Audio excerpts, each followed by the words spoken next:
I step into the grand ballroom of the Evergreen Resort and immediately wish I hadn't come. Crystal chandeliers spill fractured light over polished marble floors, and money hums softly in the air, woven into designer gowns and tailored tuxedos, into the quiet confidence of people who have never wondered if they belonged in rooms like this. Michael's hand settles at the small of my back, warm and steady, his touch grounding. "Breathe," he murmurs, his surgeon's gaze sweeping over me as if assessing vital signs.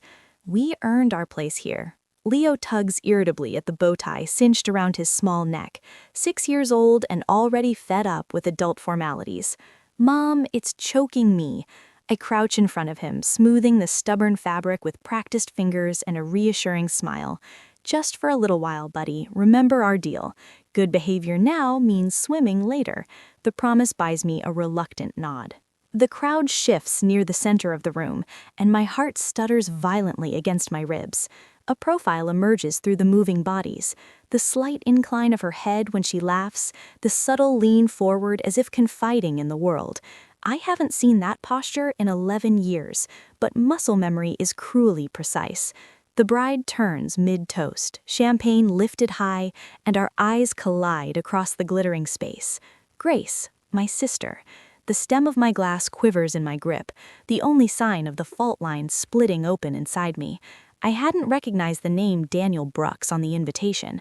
I hadn't connected it. I assumed she still carried Collins like armor. Her sharp intake of breath slices through the surrounding chatter. Conversations falter. A strange hush blooms between us, stretching like invisible wire. Behind her, Mother's complexion drains to gray before flushing in angry red.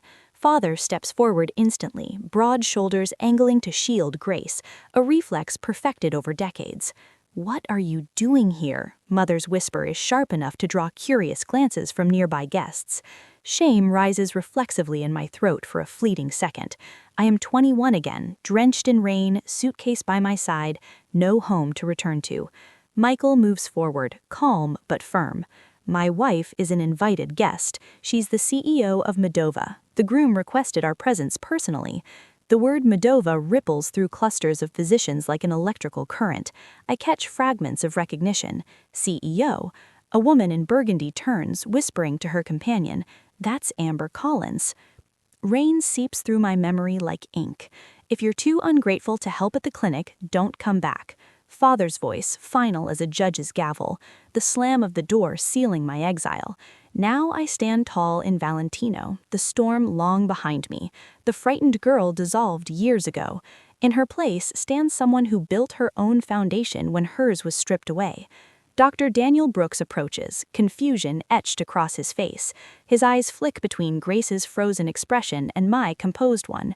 "You know the CEO of Medova?" he asks my parents, then shifts toward me with dawning interest. "We've been pursuing a collaboration for months. Your patient monitoring system is transforming post-surgical care." Grace attempts a smile that fractures at the edges. My parents exchange looks thick with alarm. The murmurs swell. I could detonate everything here. I could unravel 11 years of deception in one sweeping confession. I could tell Daniel how they told everyone I flunked out, how they painted me reckless while siphoning my tuition into Grace's accounts. The leverage is finally mine. Instead, I lift my glass slightly. "Hello, Grace. Congratulations." The simplicity hits harder than accusation. She flinches. Michael's fingers return to my spine, silently asking if we should leave. Leo peers up at me, oblivious to the undercurrents. "Mom, is the lady in the white dress your friend?" Daniel studies us both carefully. "Grace, I thought you said your sister was—" His sentence collapses unfinished. Grace's gaze darts wildly between her husband and our parents. For the first time in my life, I see her scrambling for footing. Regret whispers that we should go, spare her humiliation. But regret is just fear dressed politely, and I stopped fearing this family long ago. Daniel wraps his arm around her waist, presenting her proudly. "This is my wife, Grace, Stanford graduate and the brilliant mind behind her family's medical practice in Vermont." I stand a short distance away, untouched champagne cooling in my hand, watching her nod graciously before a ring of physicians. The pearls at her ears flash when she tilts her head, a childhood tell before a carefully crafted exaggeration. The Collins Clinic has served our community for 30 decades, she says smoothly. We focus on family medicine with an emphasis on geriatric care.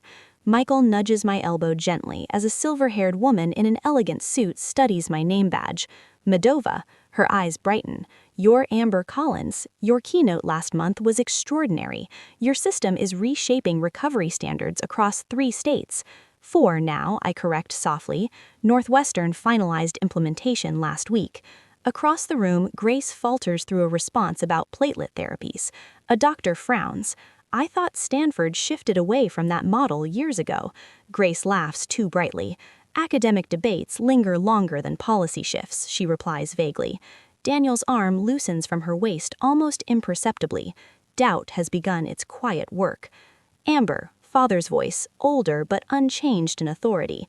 You need to leave, you're ruining her day. Michael stiffens, but I remain steady. I was invited, perhaps you should clarify why that troubles you. His jaw tightens. The tailored suit cannot conceal the small-town man beneath it. Don't pretend innocence, flaunting your so-called company.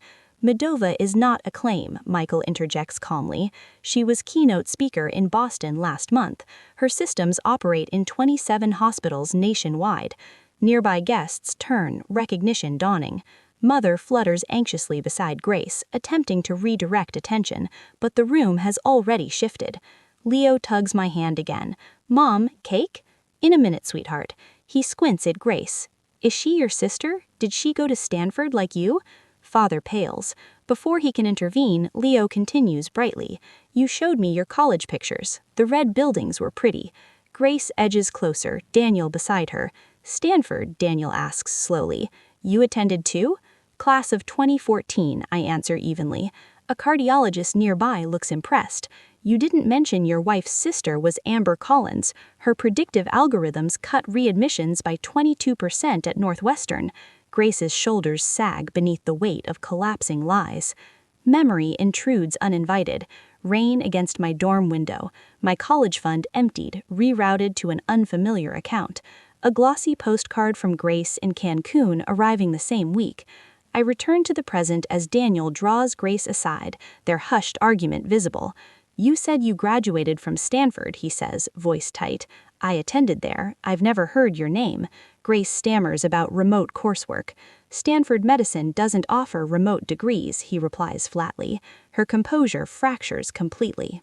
Daniel steps away from her and walks toward me with measured calm. He guides me toward a quieter alcove, fingers trembling faintly at my elbow. Let's talk somewhere private.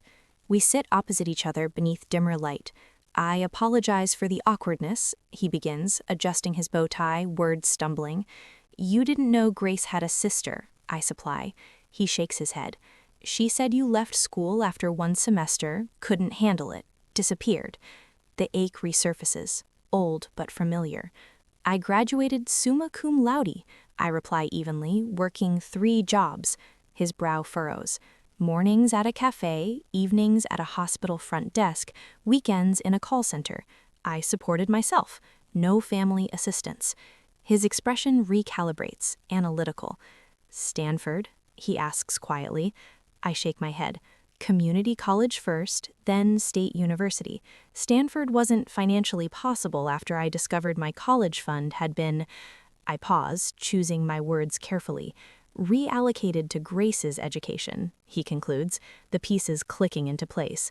The ballroom around us blurs as memories surface of sleeping on Sarah's lumpy couch for 6 months, showering at the YWCA when Jamie's boyfriend kicked me out, eating ramen for weeks straight to save for textbooks, the humiliation of asking professors for extensions because I couldn't stay awake after triple shifts. The hospital where I worked reception, I continue, that's where I met Michael. He was a resident then. I remember that night clearly, hunched over healthcare administration textbooks during my dinner break, exhaustion pulling at my eyelids. Michael stopping at my desk, curious about the complex diagrams I'd sketched in the margins. You understand Kellerman's patient flow theory? He'd asked, surprised. It's flawed, I'd replied without looking up. The bottleneck isn't intake documentation requirements between departments. He'd pulled up a chair and we talked until my break ended. The next day, he brought coffee and questions about my ideas for streamlining patient monitoring. Within months, we were developing the prototype that would become Modova's cornerstone product. Daniel leans forward. And Modova? Grace mentioned you worked some office job. I can't help the small smile that touches my lips. We started in our apartment 7 years ago. Last quarter's revenue was just under $400 million. Across the room, I spot my parents flanking Grace like sentinels. Dennis paces small circles, his face flushed with anger, while Margaret clutches Grace's arm, her knuckles white with tension. They cast frantic glances our way, whispering urgently. They're going to try to separate us soon, I say calmly. Daniel follows my gaze. They appear concerned. Michael approaches us, phone discreetly positioned at his side. I recognize his strategy, documenting behavior while appearing casual, a protective measure we've learned after years of navigating hostile business environments. Everything all right here? He asks, his surgeon's eyes performing a quick assessment of my well-being. Just catching up, I reply, gratitude warming my chest. The man standing beside me, steady, brilliant, sees me as I am, not as my family's convenient narrative. On cue, Margaret bustles toward us, her voice pitched to Carrie. Daniel, there's someone from Boston General dying to meet you. Her eyes slide past me as if I'm invisible, a familiar sensation. Daniel stands his ground. In a moment, Margaret, Amber and I are having an important conversation. My mother's smile stiffens. Always the attention seeker, our Amber. She turns to the nearest cluster of guests. She's always been jealous of her sister's accomplishments. The statement hangs in the air like smoke, acrid and choking. Several guests shift uncomfortably, eyes darting between us. I remain seated, back straight, face composed. Michael's hand rests on my shoulder, a silent anchor. When the bathroom door swings closed behind me 20 minutes later, I'm not surprised to find Grace already inside, reapplying mascara with trembling hands. Our eyes meet in the mirror. Why are you doing this to me? She demands, voice breaking on the final word. I wash my hands slowly, deliberately. Doing what, exactly? Ruining my wedding, making Daniel question everything. Tears streak her carefully applied makeup. I'm not doing anything, I reply softly. I'm simply existing. Grace slams her mascara wand onto the marble counter. You were supposed to stay gone. For the first time, I see the fear behind her anger, the terror of a house of cards beginning to collapse. They told everyone you were a dropout, that you couldn't handle responsibility, that you were... And yet, here I am, I interrupt, handling quite a lot. When I emerge from the bathroom, my composure is intact. I return to Michael's side, to the warmth of his hand finding mine. Grace follows minutes later, makeup freshly applied, but something essential has shattered behind her eyes. I notice it immediately, the subtle shift in the room, wedding guests gradually drifting towards us, drawn by genuine curiosity. A neurosurgeon discussing patient monitoring innovations with Michael, a hospital administrator slipping me her card. Your post-operative monitoring system reduced our complication rates by 30%, she tells me. We'd love to explore expanding its implementation. Daniel leans forward. And Modova? Grace mentioned you worked some office job. I can't help the small smile that touches my lips. We started in our apartment 7 years ago. Last quarter's revenue was just under $400 million. Father approaches, shoulders squared for battle. Daniel, this is Grace's wedding. Let's focus on her accomplishments. The silence that follows fills the room like water, drowning everything else. All eyes flick between Daniel and Dennis, then to Grace, whose smile stretches thin across her face. No one speaks. No one needs to.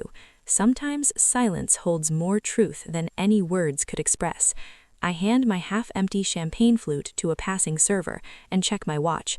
We stayed long enough. Michael catches my eye across the room where he's extricating himself from a conversation with an enthusiastic orthopedic surgeon.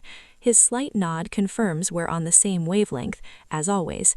Are we leaving now? Leo tugs at my hand, hope brightening his eyes. Swimming pool time. Yes, buddy, just one more thing. I passed a small cream-colored envelope from my clutch. Inside rests a certificate for Modova stock. Not life-changing money, but enough to make a statement. This is who I am now, not the desperate girl they threw away. Michael joins us, his hand finding the small of my back. Ready? Almost. I scan the room for Daniel. The poor man deserves some courtesy on his wedding day, even if his in-laws don't. We find him near the bar, watching Grace with an expression I recognize too well, the first hints of doubt creeping into what should be certainty. My sister works the room with practiced charm, but now I notice how she flinches slightly when medical terms enter the conversation, how quickly she redirects. "We're heading out," I tell Daniel, offering the envelope. "Congratulations again." He takes it with genuine warmth. "Thank you for coming, especially considering..." His eyes drift toward my parents, who hover nearby like vultures circling wounded prey. "I appreciate the invitation. I mean it. Closing this chapter matters more than I realized." Daniel leans closer, voice dropping. "I'd like to visit Moldova sometime. Professionally." Our eyes meet, understanding passing between us without words. He knows. Maybe not everything, but my assistant will set it up. I offer my business card, aware of Grace watching us, her smile cracking at the edges like old porcelain. Mother glides toward us, social armor firmly in place. "Amber was always so driven," she tells a nearby guest with calculated lightness. Of course, she had advantages we couldn't provide Grace. The blatant reversal of truth would have wounded me once. Now it's almost comical. "What advantages were those, Mrs. Collins?" Michael asks innocently. "The 3 jobs while putting herself through night school, or sleeping on friends' couches after you took her tuition money?" Mother's face hardens, but a cluster of Daniel's colleagues has drifted within earshot. She raids a step, recalculating. Leo looks up at me, confusion clouding his face. "Aren't those people your family, Mom?" The question silences everyone within hearing distance. Simple, direct, unintentionally devastating. I kneel to his level. "They're relatives, buddy. Family is different." Father chooses this moment to approach, puffing up his chest like he did when I was young and easily intimidated. "You can't just waltz back into our lives." And I'm not interested in walking back into anything. My voice cuts through his bluster with quiet finality. "I'm not here to expose you or reconcile with you. I built my own life, which is exactly what you forced me to do when you showed me the door." The image flashes unbidden, rain soaking through my jacket, the weight of my suitcase, the terrifying freedom of having nothing left to lose. Behind me, Leo fidgets with his bow tie again. Michael rests his hand on our son's shoulder, studying him the way he studied me all those years ago when I thought I'd drown. "Thank you," I tell my parents, causing them to blink in confusion. "Thank you for not giving me a chance. You made me build my own." Mother's face contorts between rage and social preservation. For once, she finds no words. I take Leo's hand. Michael falls into step beside us as we make our exit. Unhurried, dignified, complete. No dramatic declarations, no tearful scenes. Just the quiet power of walking away whole. Whispers follow us like gentle rain, but unlike that night 11 years ago, they don't touch me. I've built an umbrella of accomplishment that shields me from their storms. In the lobby, Leo breaks free and spins with childish delight. "Pool time. 10 minutes to change and I'll meet you there," Michael tells him, tussling his hair. As we cross toward the elevators, I catch our reflection in the polished marble wall. A family of 3, solid and connected. Behind us, through the ballroom doors, I glimpse Daniel watching our departure, then turning back to his new bride with new questions in his eyes. Some weddings mark beginnings. This one marks an ending, the final release of expectations I never needed to fulfill, approval I no longer seek, and pain I refuse to carry forward. Leo punches the elevator button with enthusiastic determination. Up we go. Yes, up we go indeed. Sunlight angles through the floor-to-ceiling windows of my office, casting long shadows across the polished concrete floors. 1 month has passed since Grace's wedding, but the memory still lurks in corners of my mind like a half-forgotten dream. I scan the partnership proposal from Boston Memorial, a contract worth 8 figures sprawled across my desk. Moldova's patient monitoring system reduced post-surgical complications by 37% in their trial run. Numbers don't lie. Numbers don't play favorites. My assistant, Meredith's voice crackles through the intercom. Dr. Daniel Brooks is here to see you. My pen stills against paper. I hadn't spoken to my sister's husband since that night. Send him in. Daniel enters like a man carrying invisible weight. His shoulders curl forward, suit jacket wrinkled at the elbows. Dark circles shadow his eyes. Thank you for seeing me without an appointment. He stands awkwardly until I gesture toward the chair opposite my desk. Coffee? I offer. He shakes his head. I can't stay long. I wait. Experience has taught me the power of silence. I've consulted with a lawyer about annulment possibilities. The words tumble out like stones. Everything Grace told me was fabricated. She never attended Stanford. She never managed your parents' clinic. She's the receptionist. I absorbed this without surprise. The lies were always there, waiting for someone to notice. I'm sorry to hear that, I say and mean it. Your parents made her the face of their practice while they... His voice trails off as he runs a hand through disheveled hair. The billing practices at their clinic. They've been charging Medicare for procedures never performed, using outdated codes deliberately. Grace helped them do it. The revelation lands like a slap, not because it's shocking, but because it confirms suspicions I buried years ago. I didn't mean to drag you back into this, Daniel continues, but when I started investigating Grace's background, I found patterns, discrepancies. Your name kept appearing in old clinic records, then vanishing completely 11 years ago. The skyline beyond my window shimmers in summer heat. I built this view from nothing, while they built their lives on fabrications. They used my college fund for Grace, I say simply. When I confronted them, they told me I wasn't Stanford material anyway. Daniel winces. The irony is, I never wanted to be a doctor. I wanted to improve medical systems, make them more efficient, more accurate. You've done that, Daniel says, glancing around my office. Medova is transforming post-surgical care across the country. A silent stretch is between us, comfortable in its honesty. The clinic is being investigated, he finally says. I submitted anonymous information to the proper authorities after discovering the extent of the fraud. They've been doing this for nearly 15 years. 15 years, beginning right around the time I left for college. My phone buzzes with a text from Michael. Picking up Leo early, Zoo Day. Join us. A warmth spreads through my chest. This is my real family now. What will you do? I ask Daniel. He straightens his shoulders. File for an annulment, cooperate with investigators, start over. He hesitates. I came to apologize for my unwitting role in reconnecting you with your past, and to ask, do you plan to get involved in the investigation? The question hangs between us, heavy with implication. I could destroy them completely. One phone call from the CEO of Medova to the Medicare fraud investigators would accelerate everything. No, I say finally. I built my life separate from theirs. I intend to keep it that way. Relief washes across his face. Thank you for seeing me. After Daniel leaves, I stand at my window watching traffic flow 40 stories below. My phone vibrates with a voicemail notification. Grace's number. The third this week. Michael calls as I'm gathering my things to meet them at the zoo. You sound tired, he says. Daniel Brooks came to see me. The family clique is under investigation for Medicare fraud. A pause. Are you okay? Yes, the answer surprises me with its truth. Are you going to get involved? I watch a red-tailed hawk circle the skyscrapers, riding thermals with effortless grace. I was thinking about what you said last week, about how my success is already their greatest punishment.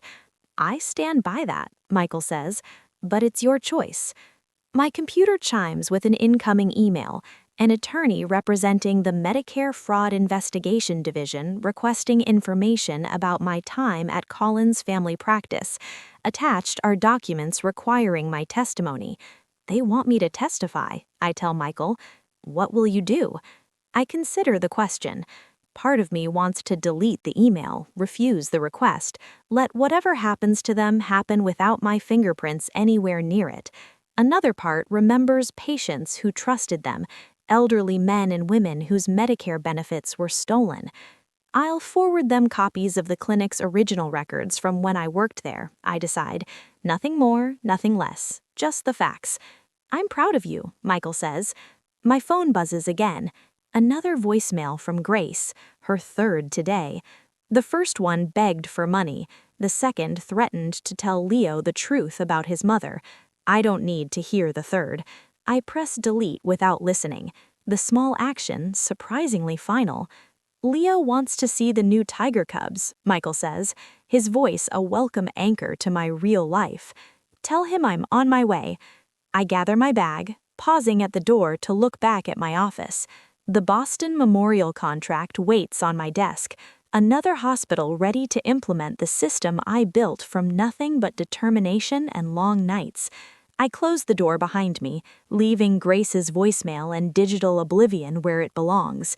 Some debts can never be repaid, some wounds never fully heal.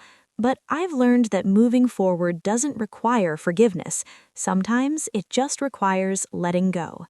The purple cone flowers bend towards sunlight. I pinch back another spent bloom, adding it to the collection in my palm. 6 months have passed since the wedding, 6 months of breathing easier, like finally stepping out of shoes that never quite fit. Leo races between the raised beds, his Batman cape fluttering behind him. "Mom, can I water the tomatoes?" "Start with the peppers," I tell him, pointing to the drooping leaves. They're thirsty today. He grabs his small watering can, tongue poking out the corner of his mouth as he concentrates on not spilling. The mid-May sun warms my shoulders through my t-shirt. No designer labels here, just comfort in my own space. Michael appears at the patio door, 3 glasses of lemonade balanced on a tray. "Reinforcements," he calls, descending the steps into our modest garden. His surgeon's hands, the same ones that performed delicate heart valve replacements, now pass lemonade to our son with exaggerated ceremony. "Thank you, good sir," Leo responds with a wobbly bow that nearly spills his drink. Michael's eyes meet mine over Leo's head. The unspoken conversation passes between us. This is what matters. This garden, this boy, this life we built from nothing but determination and truth.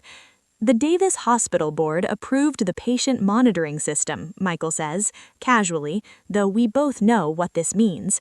The 5th major hospital chain to adopt MedNava's technology this year alone. Thousands more patients who will recover safely because of what we created. "That's number 5, Leo announces proudly, counting on his fingers. "Mom's helping all the sick people get better faster." I ruffle his hair, amazed at how he absorbs everything. "That's the idea, buddy." The doorbell chimes from inside. Michael raises an eyebrow, expecting something. FedEx probably, those component samples from Switzerland. But when Michael returns, his expression has shifted. He holds a certified letter, the return address visible even from where I stand. Grace Collins Brooks. My stomach tightens, the familiar knot I thought I'd finally untangled. "I'll be in my office." The envelope sits on my desk for 17 minutes while I finish reviewing quarterly projections. Michael leans against the doorframe, silent support. When I finally slit it open, a single sheet of cream-colored stationery slides out, covered in Grace's careful handwriting. "Amber, the clinic closed last month, not because of anything you did, because of everything Mom and Dad did. The investigation found billing irregularities going back 15 years. Daniel left me. He said he couldn't build a life with someone he couldn't trust. He was right. I'm not writing to ask for money. I know better now. I'm writing because I need to tell you that you were never the problem. I was raised to believe your intelligence threatened mine. Your independence undermined my security. I believed them when they said cutting you off necessary. I was wrong. They were wrong, and I'm sorry. Grace." Michael doesn't ask what it says. He waits until I fold the letter and place it back in its envelope. "What will you do?" he asks. "Nothing dramatic," I answer, turning to my computer. I open a document, type for several minutes, then print a single page. I slide it into a MedNava envelope with the letter I've written. 2 weeks later, I stand at the edge of the American Medical Technology Conference in Chicago, watching my team demonstrate our latest innovations to a crowd of healthcare professionals. The red MedNava booth draws attention, our reputation preceding us now. A flash of movement catches my eye.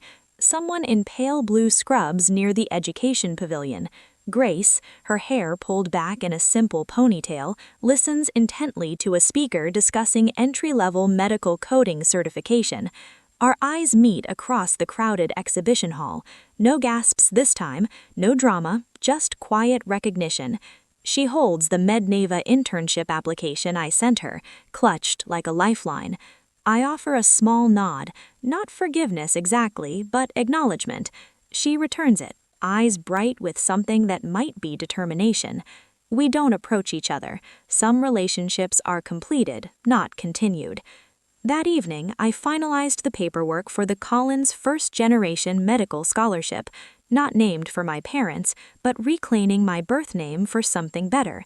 20 students without family support will receive full tuition and mentorship next fall.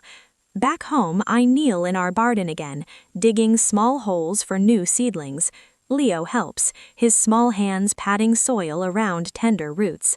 Some plants don't grow well next to others, I explain, showing him how to space the seedlings. They need their own space to thrive. Like people? He asks, surprisingly perceptive. Smart boy, I whisper, kissing his forehead. Yes, like people. The sun slants golden across our yard. Through the kitchen window, I see Michael preparing dinner, moving easily through the space we've created together. I press another seed into the dark earth, covering it gently. Some roots you're given, others you get to choose.